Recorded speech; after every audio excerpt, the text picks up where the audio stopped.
बैंकों की लूट आपने और हमने भी सुनी होगी और सही भी होगी।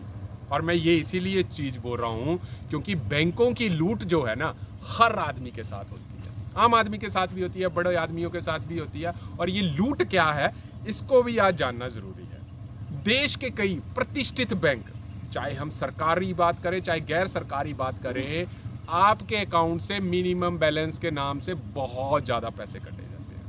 एसएमएस के चार्जेस काटे जाते हैं और ऐसे ऐसे छोटे छोटे 15, 20, 30, 50, 100, 150 रुपए काट के इतना बड़ा आंकड़ा जो है देश की जनता से इकट्ठा किया जाता है। और अपने एनपीए, जिसको हम बोलते हैं नॉन परफॉर्मिंग एसेट, जो कि बड़े बड़े लोग, बड़े बड़े व्यापारी वो पैसा लेके विदेशों में भाग जाते हैं, उनका एनपीए को ठीक करने के लिए देश की जनता की जेब के ऊपर डाका डाला जाता है। बड़े बड़े बैंकों की बात करूं, अब एक्सिस बैंक की बात करूं, मेरा अकाउंट एक्सिस बैंक में है और मेरे को यही पता नहीं होता कि महीने के 1500, 1000 रुपया हर समय में कुछ ना कुछ वो चार्जेस जो है वो कटते रहते हैं। चाहे वो चेकबुक के नाम से है, चाहे वो मिनिमम बैलेंस के नाम से है, चाहे वो एसएमएस चार्जेस के नाम से हैं, चाहे वो जीएसटी है। ऐसे ऐसे मिनिमम बैलेंस करके वो अपना एनपीए तो सुधार लेते हैं, परंतु आम आदमी कहां पर जाएगा?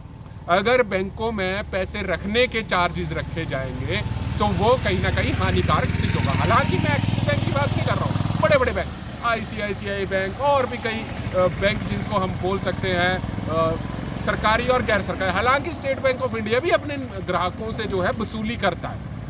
एक चीज मैं और बता दूं, भारत सरकार ने पोस्ट पेमेंट्स का जो था एक चीज खोली जी, अपने पोस्ट ऑफिस में गांव के लोग पैसा जमा कराएं। मैंने काफ़ी साल पहले एक बैंक में मैंने ऐसे स्टार्टिंग पे 500 रुपये वहाँ पे डाल दिया और उसमें फिर मैंने 500 और डाला। वो 1000 रुपये करते करते आज उसकी वैल्यू, मतलब अकाउंट में अगर मैं बात करूँगा ये 50 या 100 रुपये बचे हैं। 900 रुपये जो थे वो आज तक हर किसी नाम से जो थे, मैसेजेस चार्जेस, मेंटेनेंस चार्जेस के नाम से काटते काटते 1000 रुपये से वो 100 रुपया हो चुका है। और ये देखिए, ये हमारे को इस चीज़ की नॉलेज होनी चाहिए क्योंकि जनता ही जागरूक है। और हमारे को आज के समय में कई ऐसे बैंक अकाउंट्स हैं जो मतलब जीरो बैलेंस के नाम पे भी अकाउंट जो है खोलते रहते हैं। क्योंकि देखिए, बैंकों का अपना फायदा इसी में सिर्फ इसीलिए होता है कि आपके खाते में अगर 10,000 रुपए होंगे, 20,000, 25,000, बैंकों का फायदा तब है जब आप 20-20, 22% के ऊपर आप पर्सनल लोन लेते हैं और बाद में जो बैंक है उसी के ऊपर लोन जो है 7.5-8 रुपए इंटरेस्ट पर देते हैं और 15-20% जो है वो ब्याज के तौर पर वो कमाते हैं। देखिए, ये बैंक का अपना रूल है, इसके ऊपर हम नहीं जाएंगे, परंतु आम आदमी की ये लूट को रोकने के लिए भारत सरकार को आगे आना की आवश्यकता है। क्योंकि देखिए, सेंट्रल, अब कोई भी अगर बैंक की बात करूं, कुछ स्टेट के अंडर आते हैं और सभी बैंक जो है वो आरबीआई के अंडर आते हैं। कुछ ना कुछ ऐसी गाइडलाइंस होनी चाहिए ताकि आम आदमी का पैसा जो है, ये जो 5-10 रुपए इकट्ठे कर करके जो लोगों से देश का जो है वो एनपीए को ठीक किया जाता है। हालांकि बैंक अपना एनपीए ठीक करते हैं इनसे और उनको कोई मतलब नहीं होता, और अपनी बैलेंस शीट को ठीक रखने के लिए, उस स्टॉक को ऊपर ले जाने के लिए ये चीज़ें होती हैं और आम आदमी की जेब के ऊपर डाका डाला जाता है।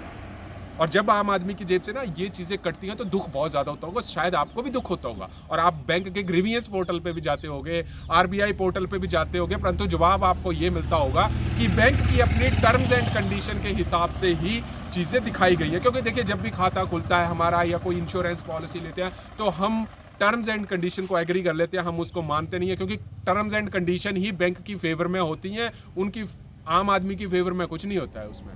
तो ये चीज़ें जो हैं कहीं ना कहीं ख़त्म होनी चाहिए। और ऐसी शिकायतें जो है यूट्यूब के ऊपर और काफ़ी लोग जो है इन चीज़ों से त्रस्त हैं, हालांकि मैं भी त्रस्त हूँ इस चीज़ों से। जब मेरे को मैसेज आता है कि your account has been debited 1200 रुपये, 1500 रुपये, तो दुख तो लगता ही है कि यार इतना पुराना है तो इसको अच्छा है क्लोज़ कर दो।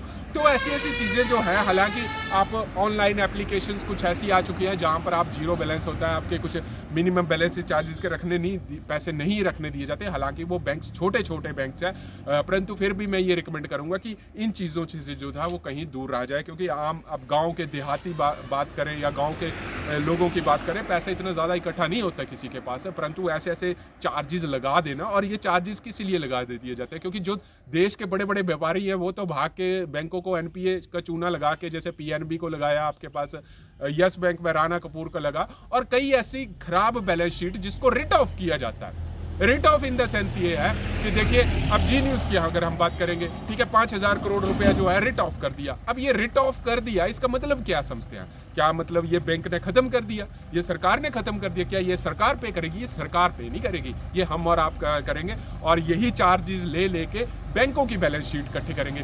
देश की जनता 135 करोड़, हर किसी का जो है बैंक में खाता तो जरूर होगा, और यही चीज़ है जिसकी वजह से आम आदमी त्रस्त है। और ये चीज़ें कहीं ना कहीं बंद होनी चाहिए, क्योंकि इससे लोगों की आय पर भी फर्क पड़ता है और काफ़ी ज़्यादा जो है वो नुकसान होता है। तो ये बैंकों की लूट, हालांकि इंश्योरेंस सेक्टर में चले जाएंगे या स्टॉक मार्केट में चले जाएंगे, म्यूचुअल फंड में चले जाएंगे, वो अलग लूट, अलग तरह की है वो, परंतु वो एक हाईली प्रोफाइल लूट्स है कि कैसे कैसे स्टॉक मार्केट में लूटा जाता है। परंतु जो बैंकों की लूट है, एक आम आदमी को पैसे रखने के जो अगर जब चार्जेस देने पड़े, तो देश की अर्थव्यवस्था के ऊपर सवाल जरूर खड़ा होता है। क्योंकि देखिए, अगर हम इंडिया की बात करें, आपको होम लोन 7.5% से लेकर 11% तक मिलता है। पर्सनल लोन तो कई कई बैंक 20-22% पे दे रहे हैं। अगर आपने कहीं गलती से क्रेडिट कार्ड रख लिया ना और मिनिमम बैलेंस दिए, तो 35 से 40% ब्याज आप क्रेडिट कार्ड के ऊपर ही दे दोगे।